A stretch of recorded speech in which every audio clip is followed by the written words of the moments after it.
welcome to all of you.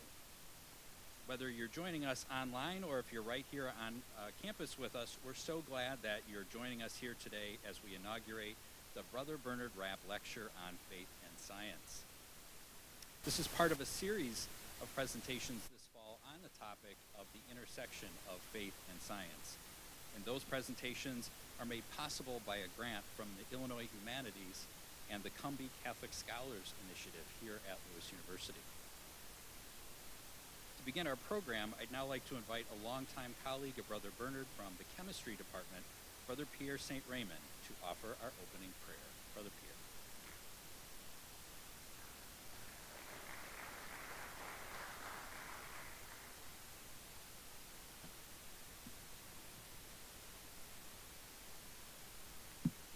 Heavenly Father, we beg you for wisdom, knowledge, and understanding. Knowledge of the universe and understanding how it works, and the wisdom to give praise to you. Along those lines, we pray Psalm 148. Praise the Lord from the heavens. Give praise in the heights. Praise him, all you angels. Give praise, all you hosts. Praise him, sun and moon. Give praise, all shining stars. Praise him, highest heavens, you waters above the heavens. Let them all praise the Lord's name, for the Lord commanded, and they were created. Assigned them duties forever, gave them tasks that will never change. Praise the Lord from the earth, you sea monsters in all deep waters. You lightning and hail, snow and clouds, storm winds that fulfill his command. You mountains and all hills, fruit trees and all cedars. You animals wild and tame, you creatures that crawl and fly. You kings of the earth and all peoples, princes and all who govern on earth. Young men and women too, old and young alike. Let them all praise the Lord's name, for his name alone is exalted, majestic above all heaven and earth. The Lord has lifted high the horn of his people, to the glory of all his faithful of Israel, the people near to their God. Alleluia. St. John Baptist de La Salle, lift Jesus in our hearts.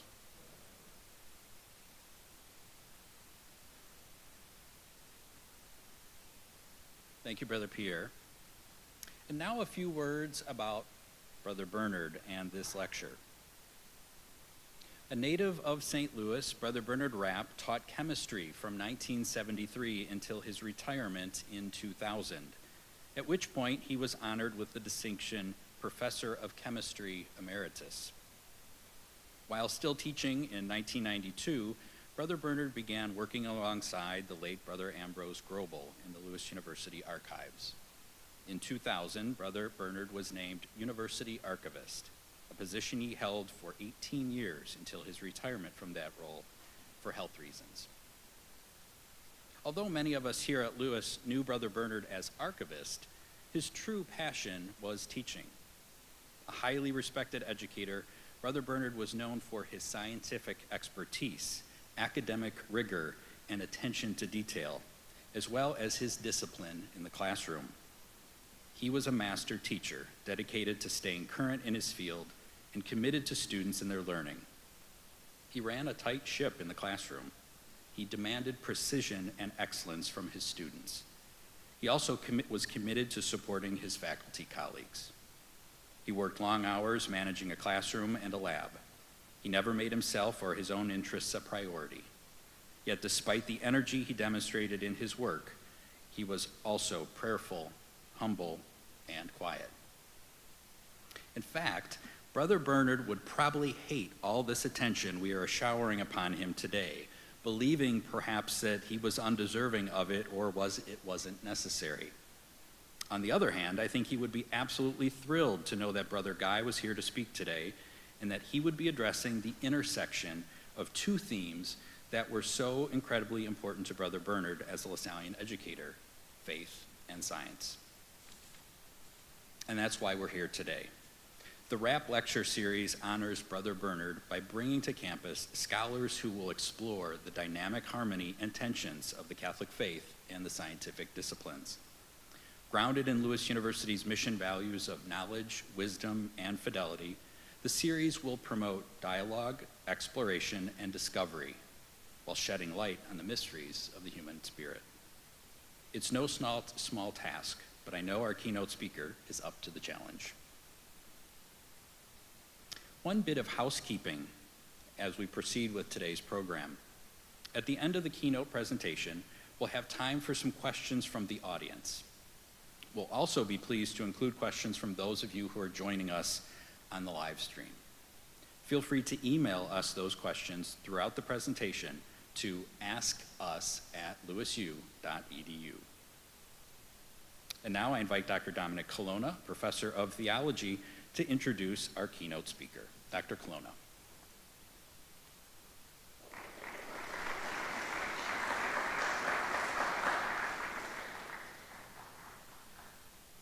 Thank you, Kurt, and thank you all for being here. Thanks to those of you who are watching, streaming live, and I think this will be recorded as well, so thank you for those of you who will sit down later and look at this. I'm very honored to be part of the committee that came up with some sort of a plan for the Brother Bernard Rapp lecture, and I'm particularly honored to have Brother Guy Consolmagno come. He works largely in Rome. He's a native of the Midwest, as you'll see. He'll have a perfectly American accent. Brother Guy is a brother in the Jesuit order. He's the director of the Vatican Observatory and president of the Vatican Observatory Foundation.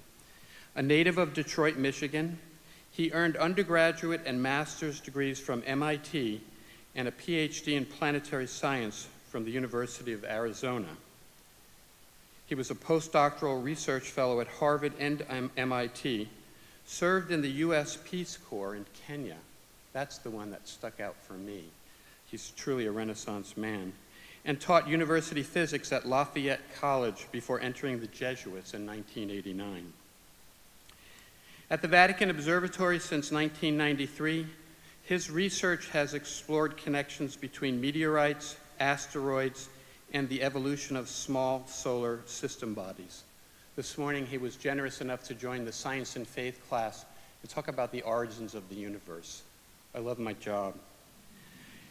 He has hosted science programs for BBC Radio 4, been interviewed in numerous documentary films, and perhaps for most of you, the most interesting, appeared on the Colbert Report.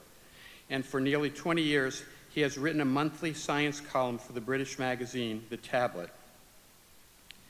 Another extraordinary dimension. In 2014, he received the Carl Sagan Medal from the American Astronomical Society Division for Planetary Sciences for excellence in public communication in planetary sciences. In 2015, Pope Francis appointed Dr. Consolmagno as director of the Vatican Observatory. As such, he serves as an ex officio member of the Pontifical Academy of Sciences. Please join me in welcoming Brother Guy Consolmagno.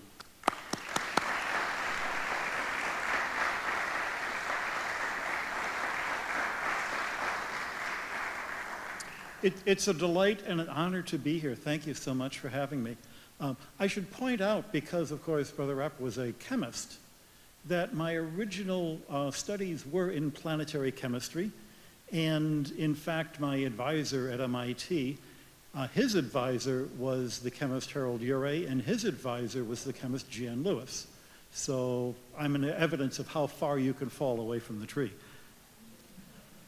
The picture I have up here is from about a 100-year-old issue of Popular Mechanics. And I have it there because when I first came up with the idea of God's mechanics, I was thinking that this could be the cover of a book. Unfortunately, the picture is so old they couldn't find the original artist to find out who had the rights to it. So when the book came out, this is the cover they used, which is not nearly as exciting. I'm not doing this talk as a way of selling books because the book's been out of print for about 10 years. But I do have a copy which I'd love to give to the library here, or as a dartboard, whatever. So I'm happy to leave it up there. I'm not going to leave with it. It's one fewer book to have on my shelf. The whole idea of God's mechanics started here in the Chicago area nearly 20 years ago, when I was at a science fiction convention. And it was a long day, a fun day, kind of an exhausting day. But at the end of it, an old friend of mine from my MIT days and her husband caught me up with a really surprising question. They wanted to know, could you explain how this religion stuff in your life actually works? Now, they understood that it's possible for a person like me to be a Jesuit brother and an astronomer, because here I am, a Jesuit brother and an astronomer. What they wanted to know was, in a practical way, how do you make it work? What are the nuts and bolts of how you get science and religion to work together? Because they were interested in a religion in a way they hadn't been years earlier, because at this point, they had a young family.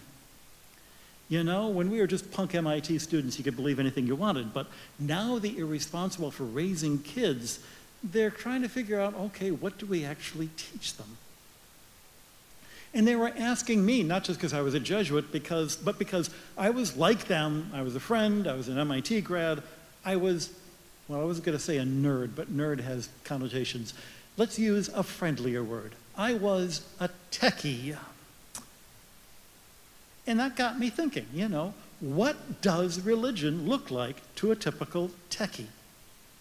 Now, what's a typical techie? I have a picture here of a typical techie.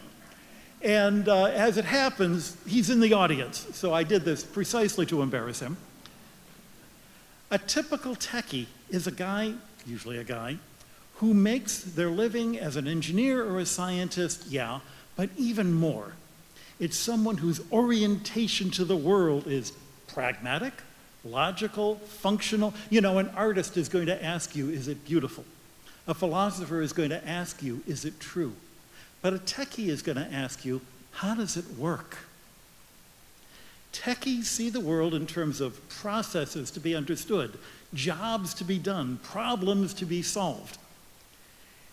And in all the talk that you hear about science and religion, what people sometimes forget is that there are a heck of a lot of scientists and engineers who also happen to belong to churches.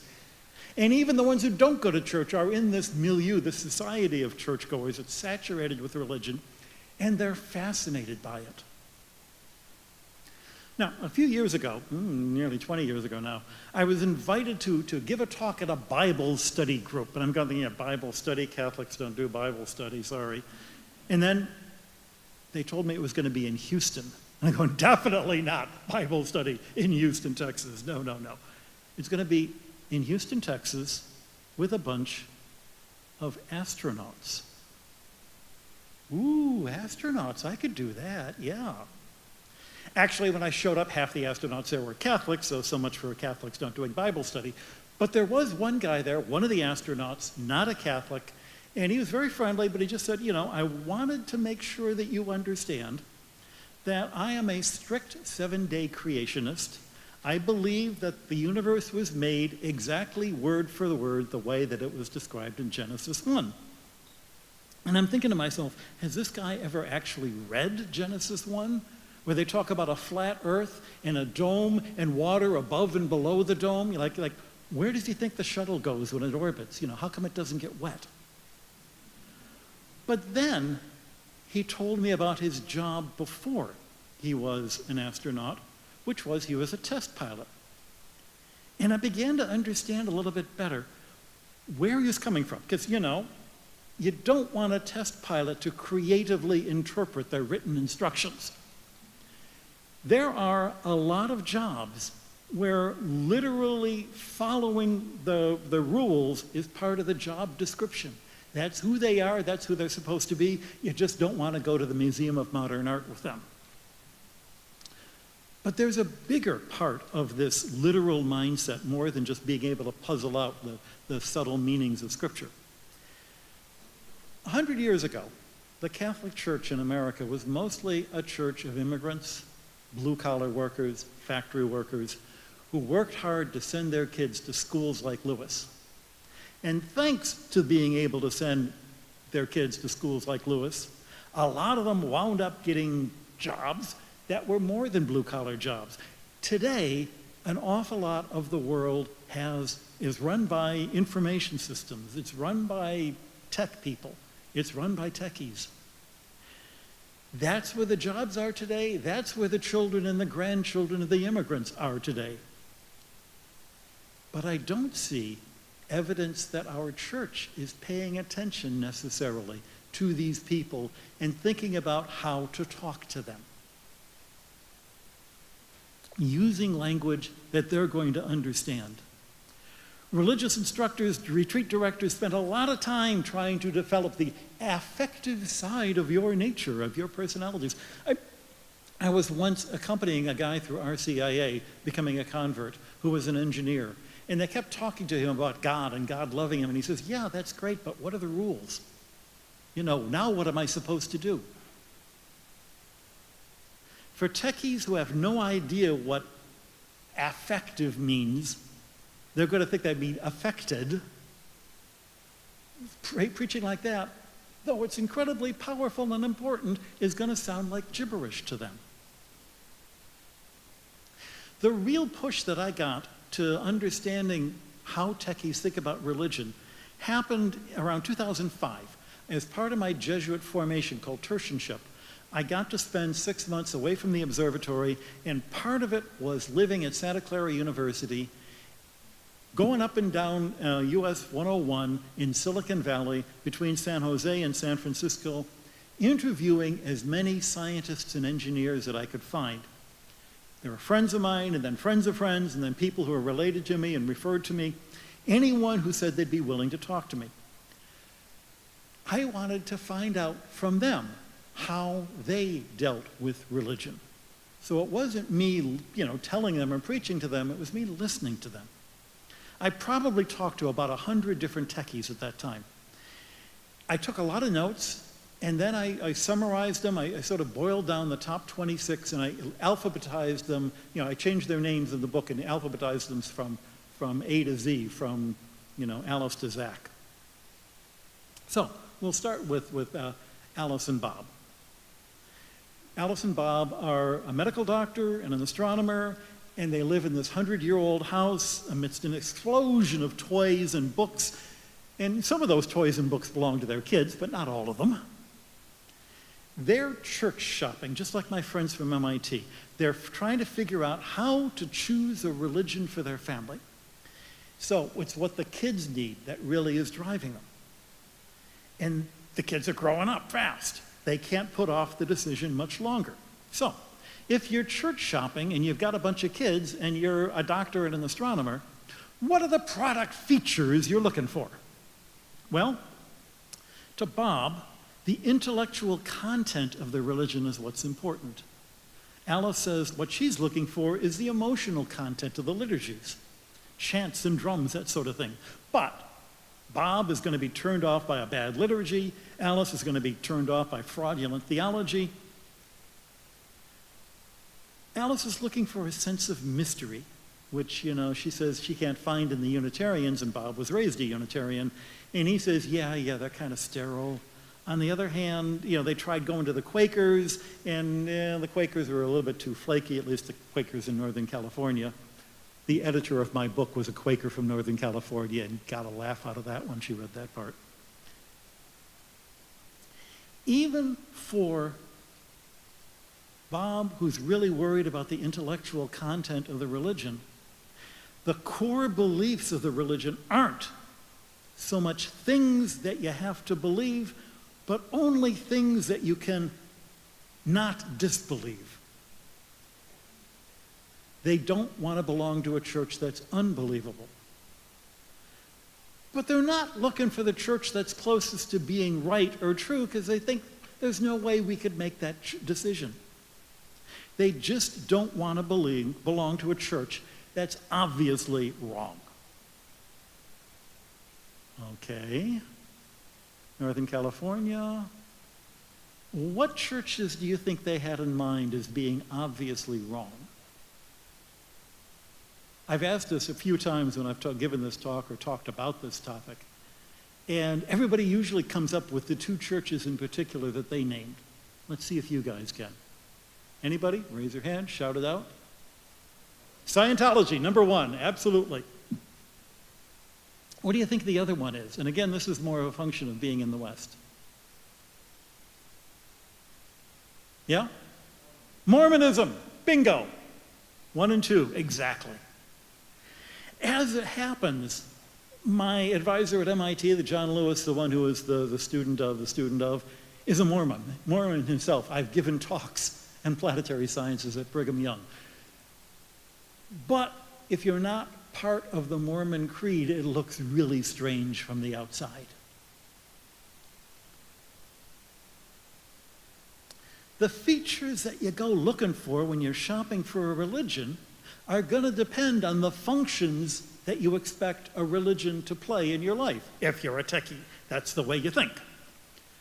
If a religion is going to bring you closer to God, well, you might want to ask yourself, so what? Why do I want to believe in God? Not in what's a proof that God exists or doesn't exist, but why does it matter? Why should I care whether there's a God out there or not? And what sounds like a dismissive question to the non-techie ear is a real question. It's not a rhetorical question. Because they have answers. And I come up with 3 powerful ones I hear all the time. First of all, you believe in God because it gives you an answer to the famous Leibniz question, why is there something instead of nothing? Why does existence exist? It's not that this is a proof that there's a God. It's, if you're looking for, an answer, this is one of the possible answers. In addition, it's a useful way to orient yourself, to have a structure, to have a framework, to have a set of axes.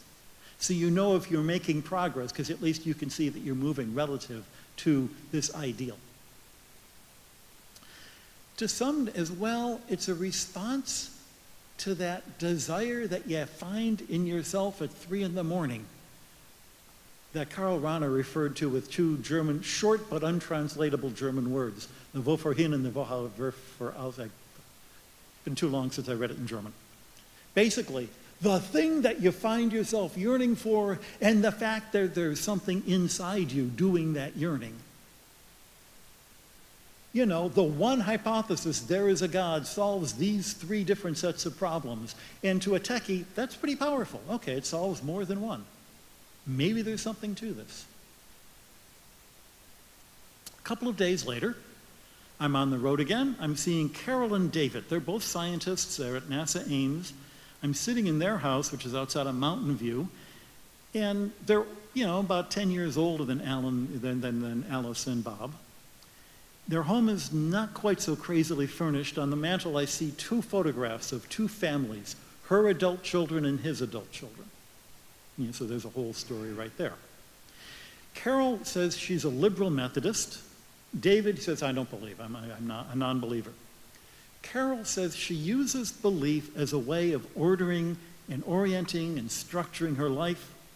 Believing in God makes me a better person. That's why I continue to believe.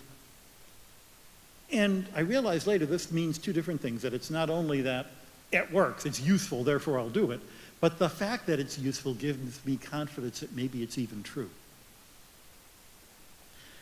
To both of them, though, the most compelling reason about believing is that internal urge that makes you search for the transcendent. Even David admits that, when he goes to church on Christmas with his wife, he's moved in uncomfortable ways. So the question is, well, why don't you believe? Why are you an atheist? And he says, okay, well, actually, I was raised Presbyterian. And in my early 20s, I was very active in the local church, active in the young adults group. But one day, the minister brought in a rabbi and a Catholic priest to talk about their religions. And they were both really good. What the rabbi said made sense. And what the priest said made sense. And actually, what our minister said made sense. So I realized, they can't all be true. Therefore, none of them must be true. Now, when I tell this anecdote, I can tell the people who chuckle, you're not techies, because you can see immediately how illogical this is. But when you're a techie, it actually follows a pattern of thought that you have to do when you're making snap decisions. If I turn the knob and nothing happens, it means the knob isn't connected to anything. If changing religion doesn't change anything, then the religions themselves don't mean anything. Of course, maybe he just didn't turn the knob far enough to get to the Scientology setting. But over and over again, I find that this is the crucial question to a lot of techies. If there is religion trying to get you to relate to the same God, how come there are so many different religions? So when I was in Santa Clara, I talked to an engineering professor who was Eastern Orthodox, and he teaches a course for engineers that talks about the mathematics of chaos, but he also has this idea. He says, different religions are like different series approximations to the truth. And those of you who know series approximations, basically if you keep adding terms to an infinite series, you're going to get closer and closer and closer to the reality. And with luck, it's not going to suddenly diverge. But the better you started out with, the better the series you chose, the faster you'll get to where the line is you're trying to converge to. If you choose a long one, you may have to choose hundreds of terms before it finally converges on the truth. And actually, this is a classic case of using techie languages and techie experiences to make sense of the religious world. And I find this again the next day. I'm driving up Route 101 to South San Francisco, and there's a bunch of cookie-cutter houses until I find this VW bus up on blocks. I figure this is the place because I'm going to meet a fellow. I've given the name Jules. Actually, his real name is Catane. He's given me permission to describe him and use his picture here, because anyone who knows him would immediately recognize him. He's a Caltech graduate who makes his living as a photographer. He's got this phenomenal artistic talent. He, in his early years had this incredible darkroom talent, and now he's doing digital things with cameras that I didn't know you could do. And even the Photoshop experts are amazed by the stuff he can do with complicated programming to bring out the artistry of the images. And they're nature images, and they're incredible. And you go online and you can find them and purchase copies. So, we're in his house. It's this crazy house that's full of pictures and full of record albums, big record albums. And he says, would you like a cup of tea? And I go, and he opens up a cabinet, and there are 27 different jars, none of them labeled, with 27 different types of tea. But he can, smell and know immediately what they are. And he's got this big Hawaiian shirt. He's got this peace symbol hanging it out from under his beard. And yeah, okay, it's the 60s, except we're all a little bit grayer and a little bit wider than we used to be. And we start talking about this, and he says, there's a lot of different things that could be going on, and we start describing them and numbering them, because what the heck, we're techies, even if we're kind of techie plus. Number one, they can't all be right, so they must all be wrong, like my friend David, the astronomer. Number two, they are all correct. They're just different descriptions of the same thing, but ultimately all churches must be true because they all teach the same stuff. Content equals rules. If all your churches come up with the same rules, they must all have the same content. And therefore, they're all the same church. There was actually a guy I had interviewed, George, who described that he'd left the Catholic Church because it had too many rules. And then when he got married, he joined his wife's church, which was the Seventh-day Adventists. Talk about too many rules. But these are the people who see content as equal to what the rules are. Number three, different religions are like different computing operating systems. They're all adapted to different computer platforms, and so the one that's right for you depends on how you are wired inside. In other words, the choice of which religion you follow depends on your personal history, your internal needs, your genetics, the questions of what you're trying to get out of the church. This isn't the same as saying all the churches are the same, because it says for you, there is one church that's going to be better than the other churches, but it might be a different church from whoever's sitting next to you. And like computer systems, some religions have more features than others, but at the cost of a higher overhead and a greater possibility of bugs. And I think this is what my church, my friends Alice and Bob were looking at. Number four, different religions are the different approximations to the truth. Some converge faster than others. That was the chaos professor's idea. And this is different from 2 or 3 because it says that there actually is one religion that's better than the other, but they're all going to get you there eventually. but one is more functionally true or faster at getting to the truth. Number 5, different religions are like different kinds of physics. What do I mean by that? Well, there's Aristotle's idea of physics, common sense physics, which actually most of us live with, and it works fine until you're trying to build a bridge or an airplane, and then it doesn't work. Then you need to use Newton's physics, which is, at the beginning, very counterintuitive until you get used to it, but it allows you to build airplanes that fly. And for most purposes, that's just fine, until you get to the extremes of very, very tiny or very, very huge or very, very energetic, and then you have to go to quantum physics, which is really weird and so scary that most people are kind of, stand hands off from it. But if you want the truth, that's where you have to go. At the end of the day, especially in the hardest and most extreme cases, those other versions of physics are going to fail. Likewise, ultimately, only one religion is going to get you to the truth in all of its completeness in all the hard cases, and we can argue about which one that is. I've got my opinions, but you may have yours. One of the interesting things I only noticed even after I wrote the book was that some of these, versions 1 and 4 and 5, are all differentiating in religions on the basis of whether or not they're true, but version 2 and 3 are more about which religions work better. And this split, in some ways, mirrors the split that you have between the engineers, who want to know what works, and the scientists, who want to know what's true. And I go back to something that Bill was telling me about years ago, because he's a scientist who works with engineers at Fermilab. He says it's important to remember that engineers and scientists, though they're both techies, do have some differences in how they encounter the world. And we're going to come back to that. So, in all of these talks, I'm talking to students, I'm talking to professors, I'm talking to young Turks, senior executives, theorists, engineers. There's a lot of differences, but eventually I begin to come up with some common patterns.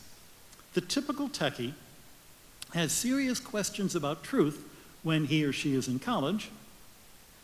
A lot of them abandon organized religion at that point, but they're still interested in figuring out what the truth is. And then they get married, and they start a family, and they wind up going to church again, usually the wife's church. I'm not quite sure why. But even though they're back in church, they still have that skepticism of what's going on up there in the altar. Techies who are old enough to be parents are the ones who are most likely to be coming to church, but they're doing it not to get values, not to hear the truth, because at this point, you're 40 years old, you already have an idea of what you think is true. That's already been settled. What you're looking for is a place to pass those ideas on to your kids. And the kids, as they're growing up, are going to be skeptical of organized religion, but they'll still see reasons for believing, and they still have this desire to find, meaning in their lives and figure out what they're supposed to be doing and understand why there's something instead of nothing. What's interesting is that there are other aspects of religion that turn out to be really powerful to techies, which the religious people themselves kind of avoid. For example, the Catholic Church has this claim of apostolic succession. When was the last time you ever heard anybody talk about apostolic succession in the pulpit? It's almost embarrassing to mention it. The fact that, we can trace back who the popes were all the way to I had a friend visiting me in Rome. We went to the Vatican. He saw one of those posters that you can get that lists all 265 popes. And he goes, "You really know who they are? They actually go all the way back? Wow." And I'm thinking, well, it's the mean value theorem. You've got a beginning, you've got an end. There's going to be a bunch of points in between. It doesn't mean that much even to me, but it was really powerful to him. And it's so powerful to some people that they go to enormous lengths to try to, say, oh, half those names are made up. Well, I'm not sure they're made up. St. Peter's itself, if you've ever been there, it's a big heck of a church. It's a really powerful piece of architecture.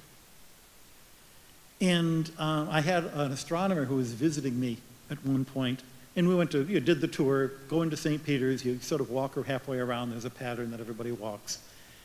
And I'm used to it. This guy had claimed he was not religious. He said he was a fallen away Unitarian, which I thought was kind of an odd description. And about halfway into the tour, I can see that there's something really bothering him. He goes, so Rick, what is this? And he goes, the people who built this church, they really believed it. Like, well, yeah, they really believed it. I really believe it. No, you don't. He was so overwhelmed that he went home, joined his dad's church, and he's now the guy who plays the organ and tells the minister what to do. Protestant church, of course. That power expressed in the immensity of St. Peter's, like the power of apostolic succession, is tied to a deeper point that's important to a lot of techies, and that's the question of authority. Now, a lot of ministers don't want to come across as being too authoritarian. They want to downplay, I'm just one of you guys, yeah, I've got a degree, but that's not really important. But if you're a techie and you've got a degree, that's very important. That defines who you are. That defines why you get to decide what we're going to do in the experiment and not just somebody off the street. It's like the centurion in the gospel. Techies understand authority because they wield it themselves. A techie respects expertise. But it's also typical for a techie who's got a pretty high opinion of themselves and their education to wonder, okay, so I'm coming into a church, why should I listen to this guy dressed up in a goofy set of clothes who doesn't even know how to make the microphone work? Why should I listen to him? If the guy with the microphone doesn't give them a reason to say, I studied this stuff. I know stuff that you don't, and I'm willing to share it with you. They're not going to pay much attention. Back to my notes, back to Silicon Valley. Speaking of big churches. I'm talking to Xavier. He's a self-described atheist. He's got an office at the #1 Infinite Loop in Cupertino. He works at Apple Computers, so he's real familiar with evangelical sales pitches and the power of centralized authority. He says, as far as he can see, that most people use membership in a church for that sense of community, and he's young, he's still trying to find his way, he doesn't need that. And I'm thinking, I've heard this from a number of people, that, techies only belong to church for a community sense. For me, I always thought of, religion as giving me some truth content at least. But he says, no. People who go to churches, they already have their idea of what's true. They're not, what you think you're selling is not what they're buying. You think you're selling them truth, but what they're looking for is tech support. Tech support. The priest or the rabbi is someone you call in when things are going haywire. Meanwhile, you go into the church once a week for once a week scheduled maintenance. Is that really what religion's all about? Still thinking of, once a week maintenance, I have this lunch appointment with a fellow named Julian Orr. It's his real name. He used to work for Xerox. He studied the anthropology of office workers. He spent a year as an anthropologist living among the Xerox copier repairmen. And he wrote that up for his doctoral thesis at Cornell, which he later published in this book, Talking About Machines. And now he's retired, and he's raising sheep in the hills outside of Half Moon Bay, but he comes into Stanford once a week to visit his acupuncturist. So we're going to chat over his favorite outdoor Middle Eastern street cafe to have some falafel. And at this point, I've been in Northern California long enough to think, this is perfectly normal. Sure, doesn't everybody do that? So he tells me how Xerox copier repairmen, they're given thick manuals from Xerox about how to repair the machines, but the machines never break the way that the manual expects. Instead, if somebody puts a bologna sandwich in the feeder, what are you supposed to do? That's not in the book. Instead, what they do is all the repairmen sit together at Denny's drinking coffee, waiting for their beepers to go off, and then while they're there, they trade stories in this sort of oral tradition. The guy left the bologna sandwich, and this is what I had to do, so that the next time you come, this is how they learn. Basically, they use the manuals that tell them what to do to puzzle out, to reconstruct in their brains how the machines must work. Because they don't actually teach them how the machines work. They just teach them how to fix them. So they invent for themselves how the machines work. And then they come up with ways to fix the machines that will make the customer happy. Because while Xerox tells you, follow the rules, it also tells you, make the customers happy. And they've decided that making the customers happy is more important than making Xerox happy. And that's when it hit me that this is a lot of how techies deal with religion. They agree with the overall general goals that they hear from the churches, even if they don't have a particularly high opinion of the documentation that comes from the central office. And just like the Xerox copier repairman, there's this unspoken contempt of people who just follow the documentation without knowing what's really going on. And even more of the management that insists on such behavior. I find this the next day talking to Yaz. I'm close to the end of the alphabet. As it happens, I'm sitting at a Denny's, and he's a scientist in his early 40s. He's devout, active in his Lutheran church, and a particularly conservative Lutheran church. His mom belongs to one of those churches that has the bobblehead Jesus. He wants nothing to do with that. He finds the theology of his church important. He finds the liturgy of his church important.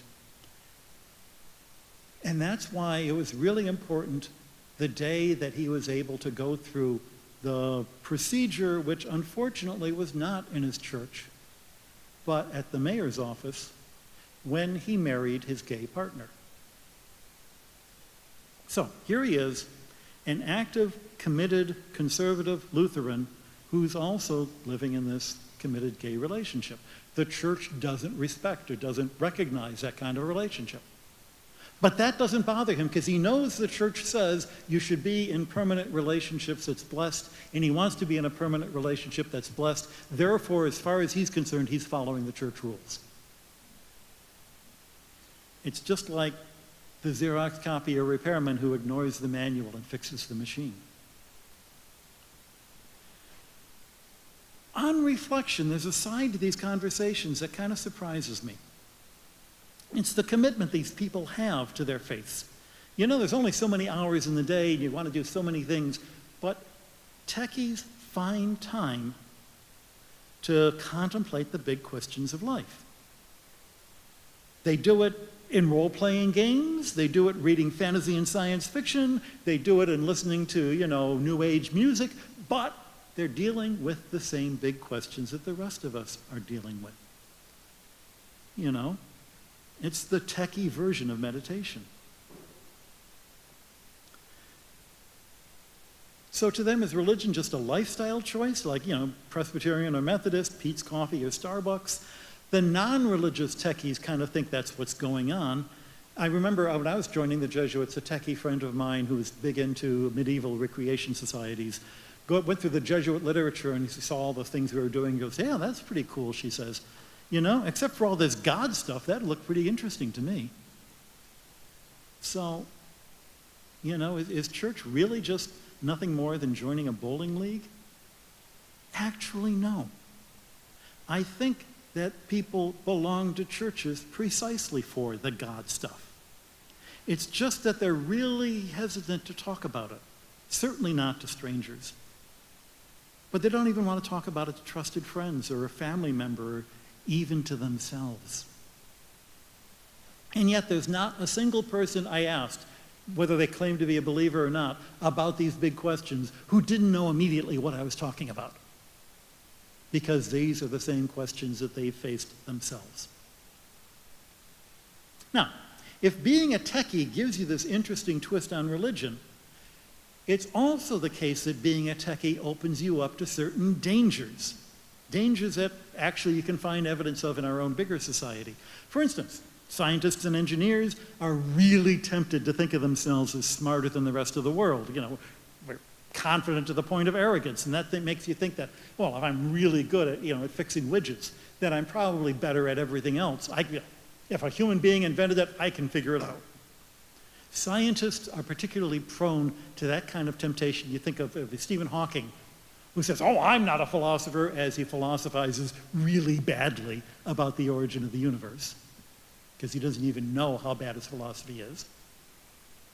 Neil deGrasse Tyson has an opinion about nearly everything, and not shy to share it to you, even if it has nothing to do with astrophysics.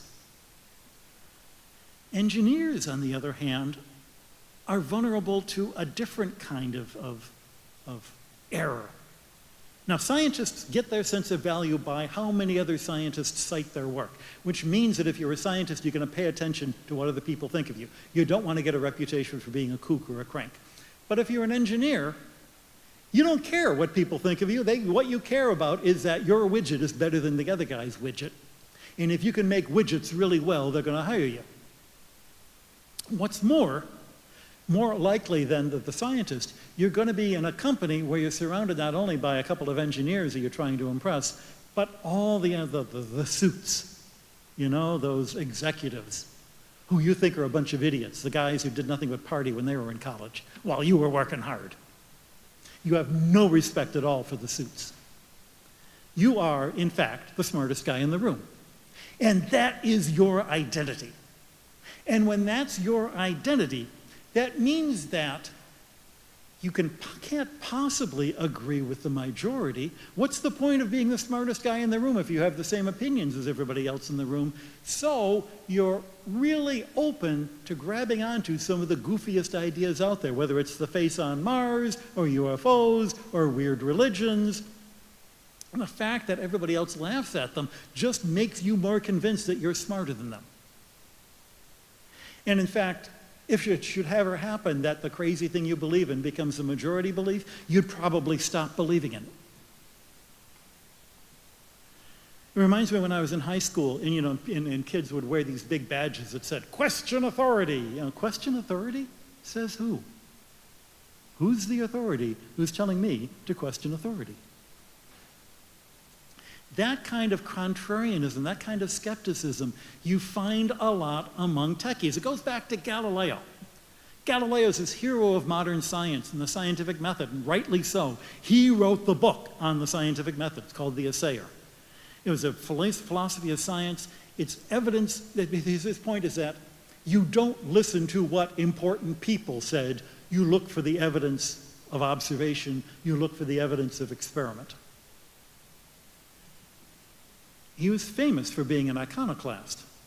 One of the ironies is, when you read his biography, this is a recent one, a really good one by Hilbrun, you find out where did he get this idea of rebelling against authority? He was taught it. He was taught it by his teachers. He was taught it by his father. He became a rebel against authority based on the authority of the people who taught him.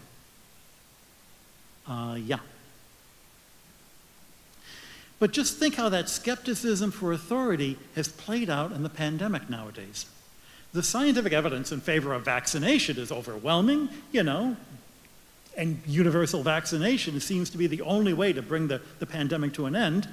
And so they often use this claim, follow the science. People listen to the science. In spite of that, there's a large section of the population who are very skeptical of the science. They're very skeptical of official authority.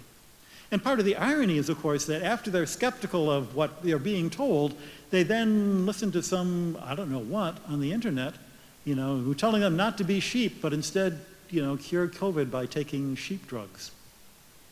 Yeah. Where does that come from?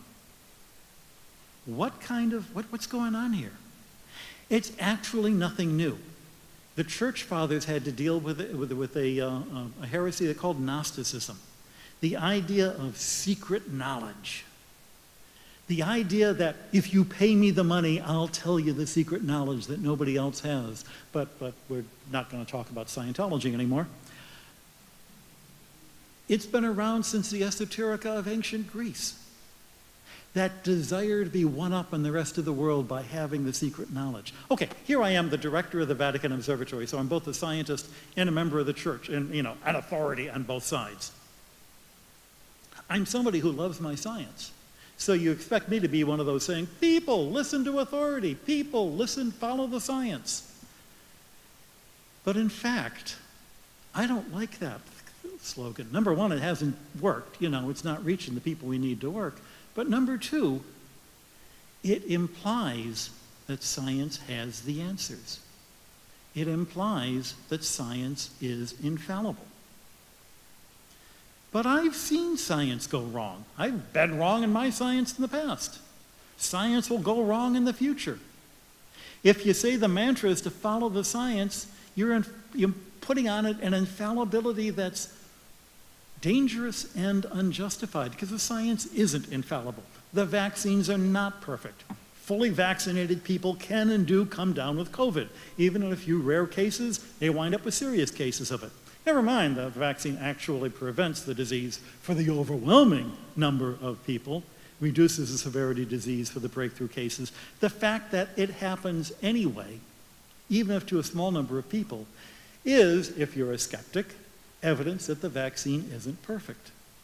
And thus, why should I follow it?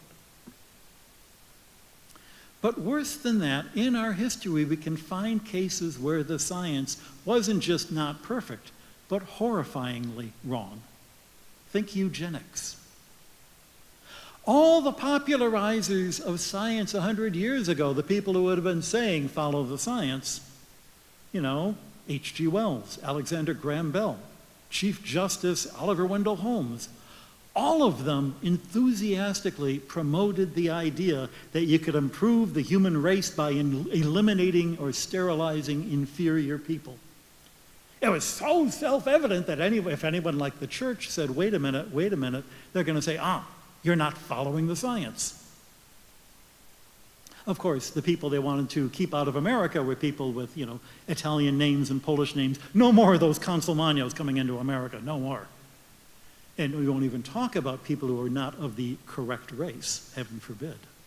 You remember the Scopes trial, the trial about evolution? These people were using evolution, which is a perfectly decent theory, as an excuse to justify these ideas which maybe weren't so perfectly decent. In the Scopes trial, the textbook that he was put on trial for using, the evolution textbook, you actually read the book and you find out that it uses evolution as an excuse to justify the natural superiority of certain races, certain nationalities. Guess which ones? So what's going on here? What's really going on, I think, along with that Gnosticism, that desire for secret hidden knowledge, is a desire for certainty in an uncertain universe. It's an almost Calvinistic intolerance of error. The world is black and white, and failure is not an option. Infallibility. I worked for the Pope. I worked for a guy who claims to be infallible, but he's not the first boss I've had who thought he was infallible.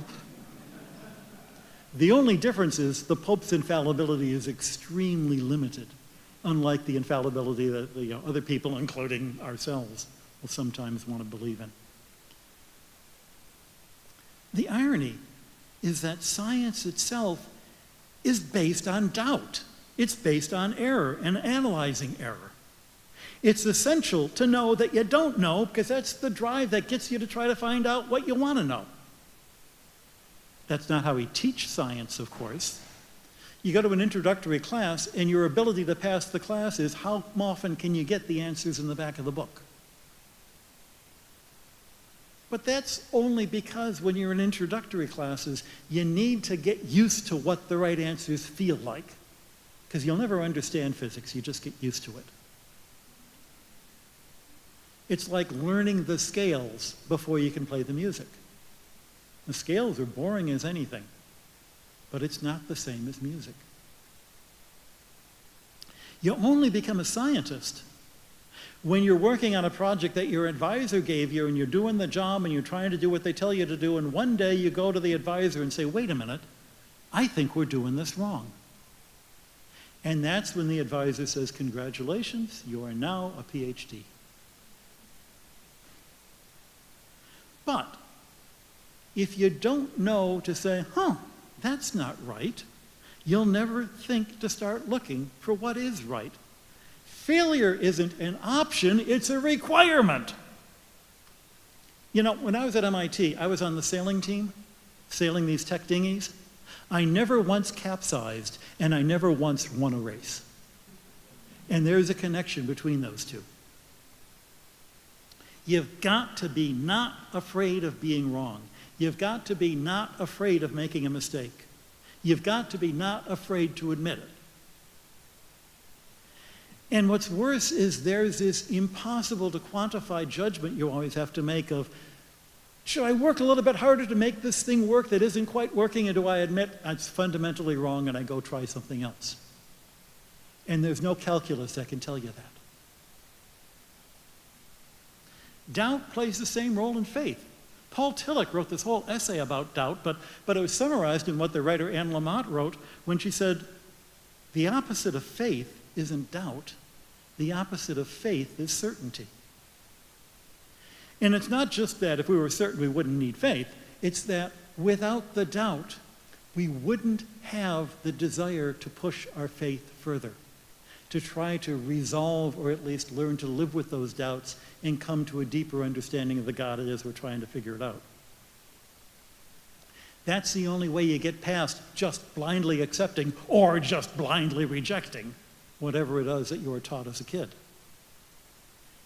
And it also means having a tolerance for people even when they've been wrong. You know, H.G. Wells still wrote some good science fiction. I still like to use the telephone. Oliver Wendell Holmes did a lot of good things as a Chief Justice. I can abhor their views on eugenics and accept sometimes that they're sinners, and maybe someday I'll get to the point where I can even admit that sometime I'm a sinner. Hardest thing of all. Science and religion only conflict if you think of both of them as closed books of rules, books of facts, each of them demanding infallible credulity. That's not religion, that's fanaticism. That's not science, that's scientism, that's the science fans who want you to think, oh, I'm a scientist because I say follow the science. Science doesn't give you the truth, it tells you the odds. You trust the vaccine because your odds of not getting sick are better if you trust the vaccine. The trouble is, of course, that most people are really lousy at understanding how odds work, which is why, casinos stay in business. But in a deeper sense, trying to understand the universe is only possible when it's a response to love, when it's loving the unlovable, when it's trusting, even when the trust has gone wrong in the past. Because the only certain thing in life is God's love and God's mercy and the fact that we need both of them. Why do you want to trust something on the internet? Why do you, believe in a philosophy that's on a bumper sticker? Rather than scorning these people, let's go back to realize what the underlying assumption is. If you say follow the science because the scientists are smarter than you, you're feeding into this fallacy that smarter means better. If your sense of self-worth comes from the fact that you're the smartest guy in the room, then you've got a really miserable reason to trust yourself and a fear of ever admitting that you're wrong, because the more you invest in being different from everyone else, the harder it is for you to go up in public and say, I got it backwards. The identification of intelligence or cleverness as a criterion of superiority is not what the church teaches, for sure. I just give you the example of, read about Vatican I and the theologians going to the First Vatican Council, and you realize that they were all crazy and they were all wrong and they were all very embarrassing. Meanwhile, who were the saints of the 19th century? The little flower, Bernadette, Francis de Sales.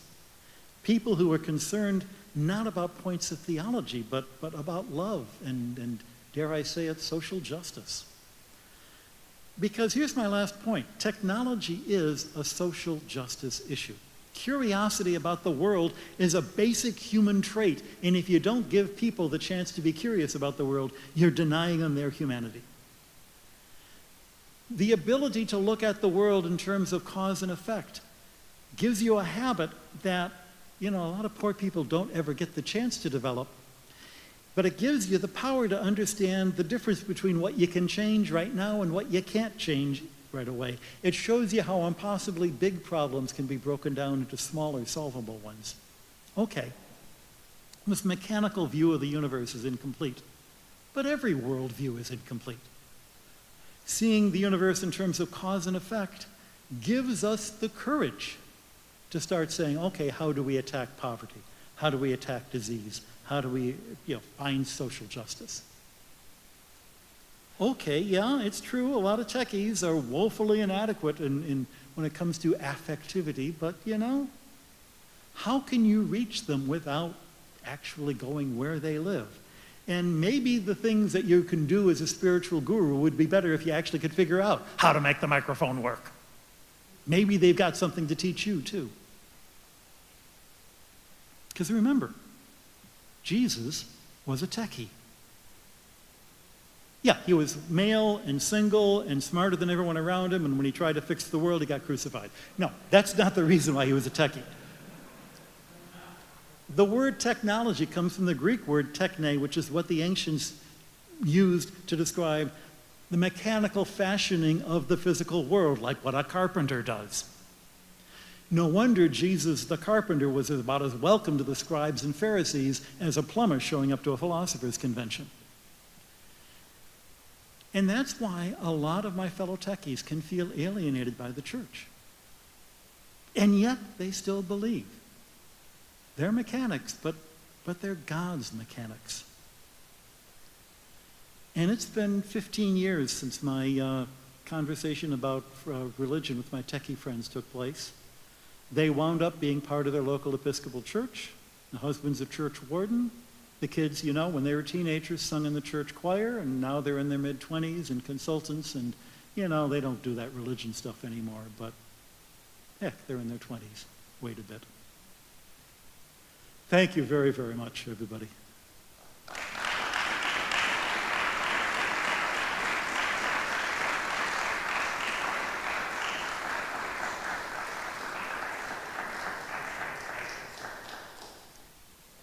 Thank you very much, brother, for celebrating Brother Bernard Rapp's life, work, and faith. I think Kurt's right. I didn't know him as well as some of you out here. There might have been things that he would have felt awkward about having you speak, but I think a close examination of a personal faith was a part of who he was. I've had wonderful conversations, but several of you might have even known him so much better than I. This is a time for questions now. We have... Kurt, what is the address online? So it's askus@lewishu.edu. Ask us. askus@lewishu.edu. So those of you who are joining us live, streaming, you can send your note and we're going to monitor those questions. But in the meantime, I'll turn on the microphone and put it in the center of the aisle here, and you can come up to it. I know it's oftentimes, it requires a lot of courage to step up, but I hope you will. I think we have an enormously wonderful resource here, and I hope you can ask the questions that are in your mind right now. Yeah, and please use the microphone, because that's how people online can hear you.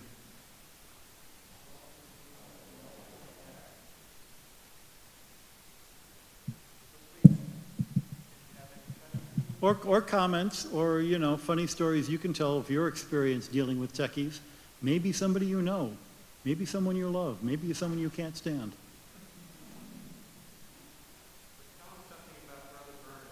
Or tell stories about Brother Bernard. That might be appropriate too.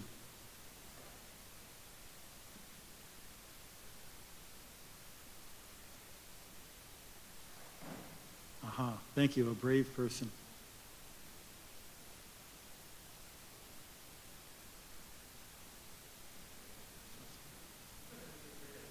I'm Mike Sloan, and what is the current thinking about the multiple universes?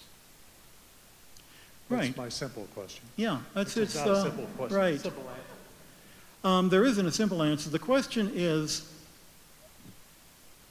really it goes back in a lot of ways to what's been called the anthropic principle. The universe is set up in just a way, with a number of physical constants in the universe, such that stars are possible, galaxies are possible, planets are possible, life is possible. And is this just a coincidence, or is it evidence that there had to be a designer to make it happen? The theological problem behind that is, if the universe wasn't set up that way, we wouldn't be here to notice it. And It's possible that there are an infinite number of universes and we just happen to be in the one that allows us to be. So it's not such a proof.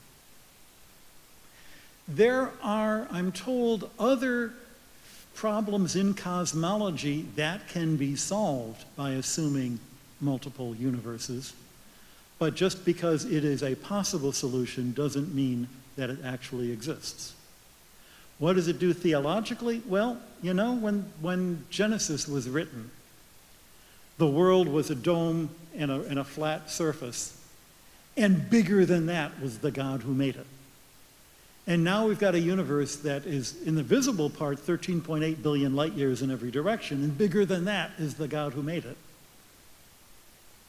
But what if there's an infinite number of multiverses? Bigger than that is the God who made it. And since we've already postulated an infinite God, an infinite number of multiverses is hardly a problem. We don't know the answer. We may discover in 100 years' time that it was the wrong question.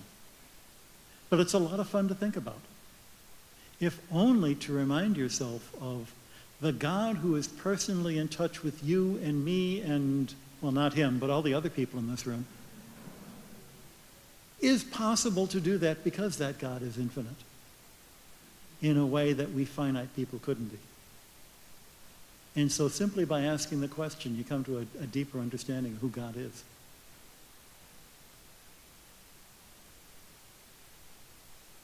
Yeah, feel free to ask questions about the observatory, you know, my life with the Pope, what color socks does he wear? The answer is I have no idea. Yeah. Well, thank you for this very stimulating, intellectually stimulating lecture. God and religion are things that I have been grappling with ever since I was 5, 6 years, 7 years old. And then also, you know, this debate about science and God, seriously in the West began with Thomas Huxley and Bishop Wilberforce's debate in the 19th century. And it has, you know, a stellar British system. And I find your presentation about techie, that you brought it all the way from that debate to Silicon Valley, which is really, really very interesting and important. So my question then is, so religion I see and I value, and I'm sure that lots of people do, as a kind of a techie solutions, finding, you know, Hindu, I was born a Hindu. So Hindus are very famous or notorious for that. They go and take a dip in the Ganges, they pray to this god or that god, asking for something, very practical, technical, problem-solving issues, including yoga, and so on. So there is that side of it, that you don't go very deep philosophically and metaphysically into the nature of God, but find what is available for your use.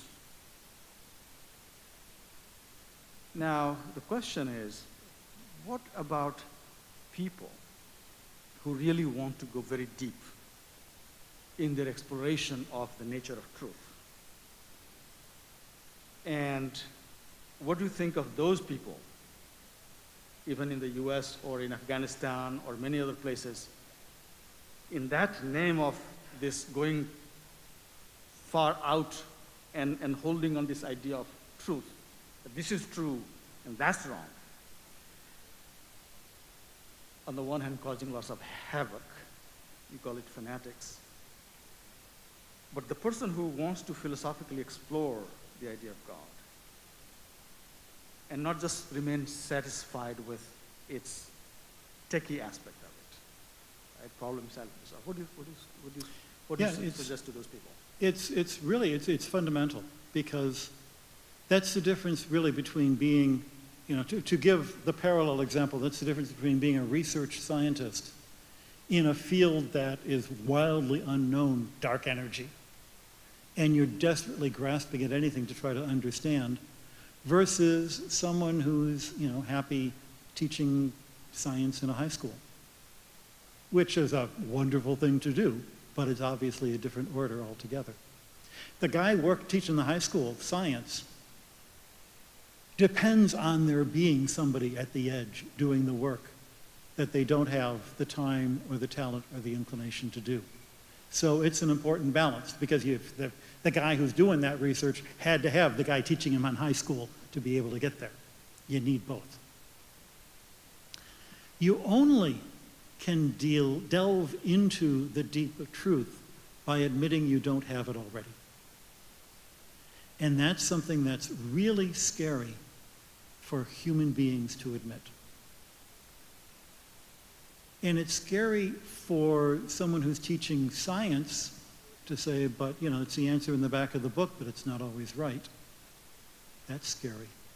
And the easiest way I can see, which is to approach both the science and the religious side of the scariness, is to say that science is only an approximation of the truth, but it's an approximation that I can understand because it's something I invented. So science can be understood, but it's never completely true. Religion starts with truths, but they're never understood. And my understanding is only an approximation, and it only grows deeper with time. That's one way to recognize how you can have this tension between truth and understanding, which is what theology is. The other example is the example of a relationship of love. If you have a spouse, a child, a best friend that you deeply love, that love is never final. Your spouse is not a problem to be solved. It's rather something that is so rich and so wonderful that you continue to live with and learn more about and experience more and get more used to with time. And that's the relationship that a scientist can have with the physical universe. That's the relationship that a religious person can have with God. I'll give the example out of Christianity of the story of Mary coming back from the temple after the 12-year-old Jesus has been gone for 3 days. What are we told in Luke's gospel that she does after she finally gets the kid and takes him home? She doesn't, punish the kid, as far as we know. She also doesn't sit down and write a 3-volume treatise on Christology. She ponders these things in her heart. And ultimately, that is the way that we come closer to the truth, by pondering in our hearts.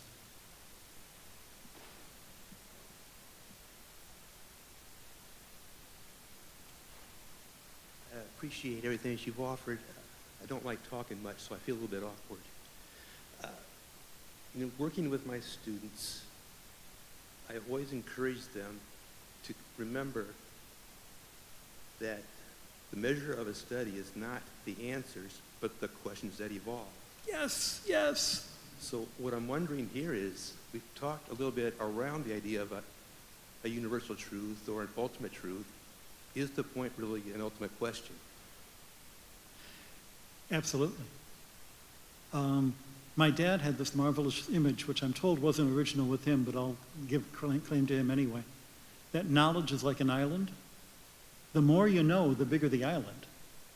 But the bigger the island, the longer the coastline that represents the boundary between what you know and what you don't know. And therefore, you only realize you've learned something when you suddenly are faced with questions you never thought of before. Or, to put it another way, to give an example out of physics, there were 2 theories at one point for the orbits of planets. There was the Ptolemaic idea of circles and epicycles and things going around the Earth, and there was Kepler's idea of ellipses going around the sun. Why did Kepler triumph? It's not because he got a better answer. With an infinite number of epicycles, Tycho was able to reproduce any orbit that you could imagine. Kepler's orbits were going to be incorrect in the 4th decimal place. because it didn't account for the perturbations of one planet on another. And yet Kepler's answer is the one that was more fruitful, because it led to Newton's idea of gravity. So it's not getting the right answer that's important.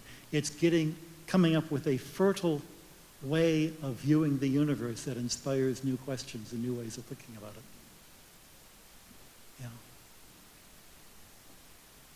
We have a question from our streaming audience, an esteemed colleague in the psychology department, very active in ministry and mission, Dr. Susan Sheffer. She asks, how do you think your work with Techies could inform or heal the conversation between some people of faith who are anti-science and scientists?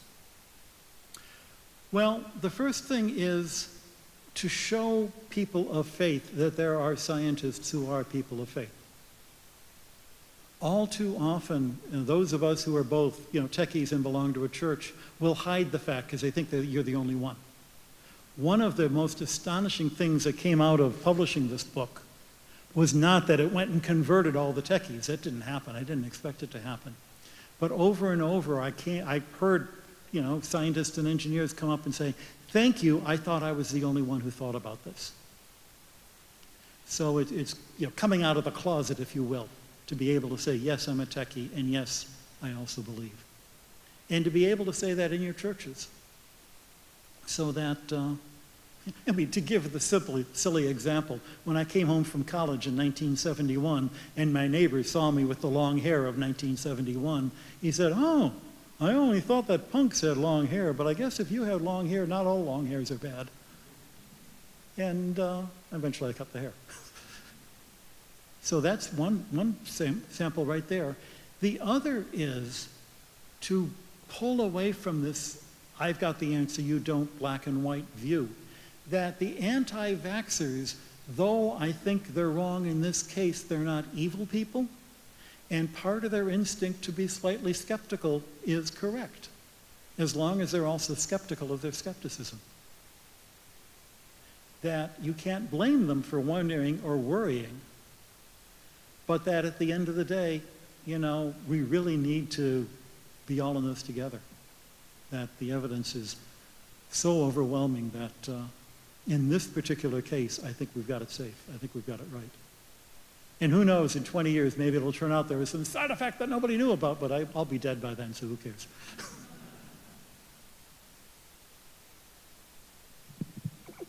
I was wondering if you think about the emerging area of quantum theology has helped the blending and understanding of science and religion.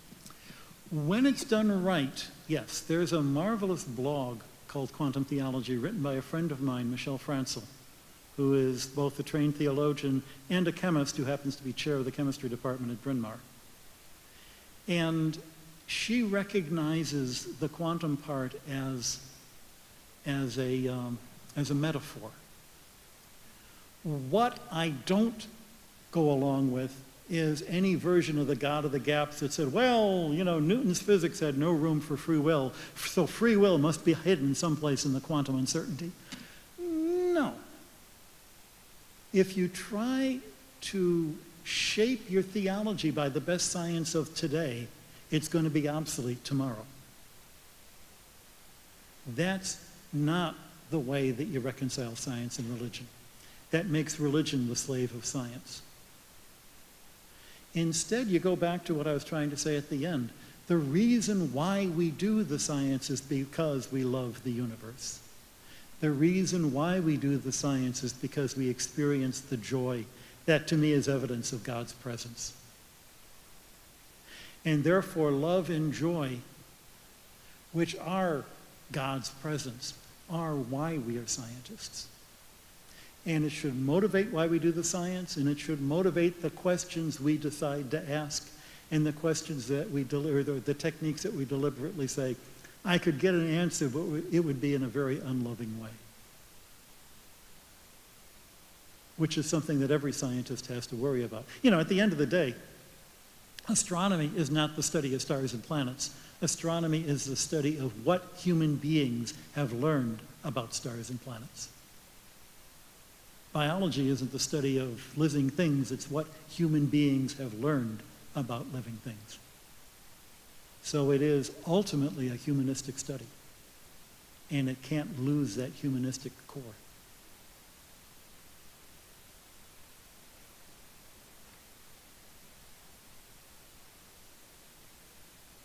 So, brother, thank you so much for this talk. It was fantastic. So, member of the physics department. And my question I have is sort of extending out perhaps into the future, and you might be a man behind the scenes who've had these conversations at the Or Vatican. behind the times. Or, well, I guess my question is this. What level of conversations have transpired, thinking from the standpoint of perhaps the very real possibility of an emergent artificial intelligence essentially becoming sentient? And you just said that the humanistic part of it, at what level do we think about extending that? I'm thinking about in terms of basic rights, things of that sort. So can you comment on that at some level? Conversations, thoughts? Thank you. Yeah. On the one hand, I'll start by saying that when I was at MIT, my roommate worked at the AI labs, the artificial intelligence labs. I knew Marvin Minsky personally. His daughter is a buddy of mine. I knew the people there. And I admire the work they did, but it's not the same thing as human intelligence. I also, as a Jesuit, worked with severely mentally handicapped men who, IQ of 30, who could not count past 3. And yet they could speak English just fine. Kind of the opposite of what a computer does. That said, the question is nonetheless a valid question. The place where these conversations happen, and they have happened, is in something called the Pontifical Academy of Sciences. As you've heard, by being the director, I'm an ex officio member. And so it's a group of 120 scientists who are invited, and basically we vote on them, the members. 120 because it's set to be the same number as the number of cardinals who get to vote for a pope. You don't have to be Catholic, you don't have to be a believer. Stephen Hawking was a member of the Pontifical Academy. But they hold sub-meetings several times a year and general meetings every 2 years where topics of science that might be of interest to the church are discussed. And because you've got, half the members are Nobel Prize winners, you've got people from a wide variety of backgrounds who are interested in hearing, what's going on. So there was, in fact, a sub-meeting on AI, I think this past year. And if you go to Pontifical Academy of Science, PAS.va, you can find the proceedings of those conferences. But like everything, it's not a series of answers, and it's not the church proclaiming that this is what the truth is going to be. It's an exploration, because even asking the questions is a great way to come to a deeper understanding of what does it mean to be human? What does it mean to have a soul? What does it mean to have intellect?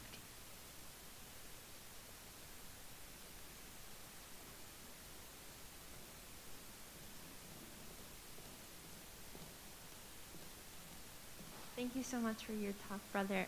My question is, you spent a lot of time talking about some of the questions that a techie might have, and how can we talk about faith with them. I work in ministry, and a few years ago I was working in campus ministry at a STEM school. And I actually found that some of my students, the more engineer-oriented, they loved the rules and doctrine. Oh yes, One time, oh yes. Yes, they asked me can you sit down and read the catechism with me, which is so surprising. But one of the things I really struggled with my students was a lot of the times they operated out of a sense of, if I follow all of the rules, that leads to belief.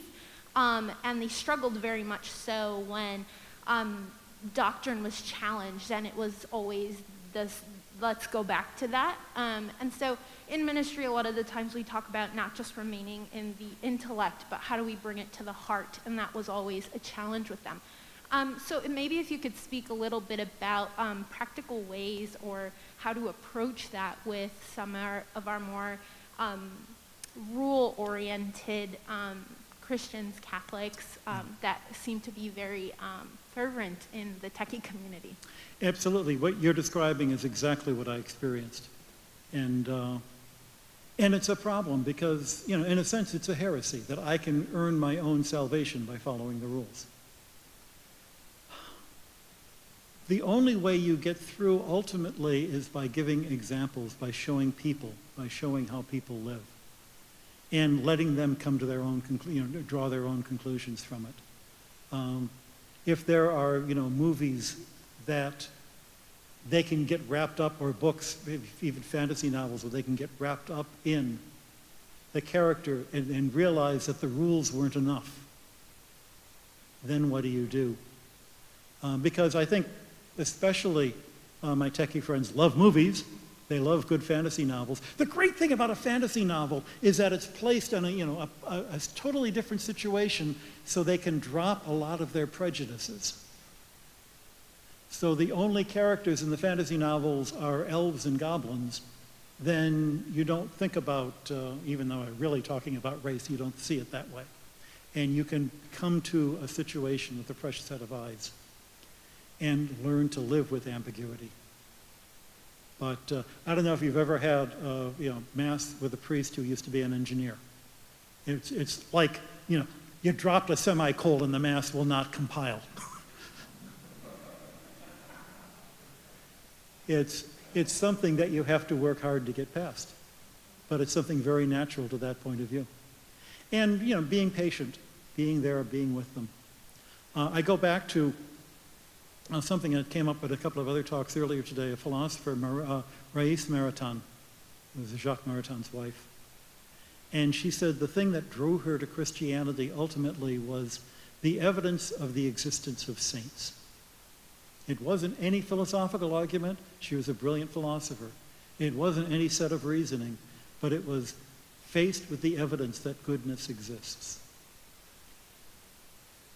And if you can find goodness among people who have had to sometimes not follow the rules, then your system is challenged enough that maybe you can understand where it's coming from, while still understanding why there are rules. But I find myself, as I get older, I become more conservative and more tolerant at the same time. I now know why the rules were there, but I also know that reality is more complex than any rules can cover.